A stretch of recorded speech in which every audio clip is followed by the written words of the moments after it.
تو قانون میں اس سے نمٹنے کے اور بھی طریقے موجود ہیں۔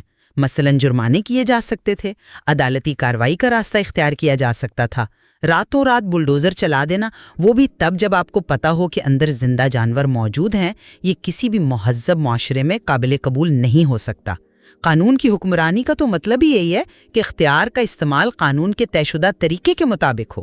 اچھا، اب آتے ہیں اس واقعے کے سب سے تکلیف دہ پہلو کی طرف، ان بے زبان پرندوں کی ہلاکت۔ جیسا کہ میں نے پہلے بھی کہا، ایل ڈی اے کے جو ڈی جی ہیں انہوں نے تو واضح طور پر ان خبروں کو من گھڑت قرار دیا ہے۔ انہوں نے کہا کہ یہ پروپیگنڈا ہے۔ دیکھیں، کسی بھی الزام کو ثابت کرنے کے لیے ٹھوس ثبوت تو چاہیے ہوتے ہیں۔ کیا ان ہلاکتوں کا کوئی غیر جانبدارانہ ثبوت موجود ہے سوائے چند دکانداروں کے بیانات کے اور سوشل میڈیا پر چلنے والی ویڈیوز کے، جن کی شاید تصدیق بھی نہ ہو سکی ہو؟ انتظامیہ نے تو کہا کہ انہوں نے مدد کی پیشکش کی تھی۔ اب اگر دکانداروں نے تعاون نہیں کیا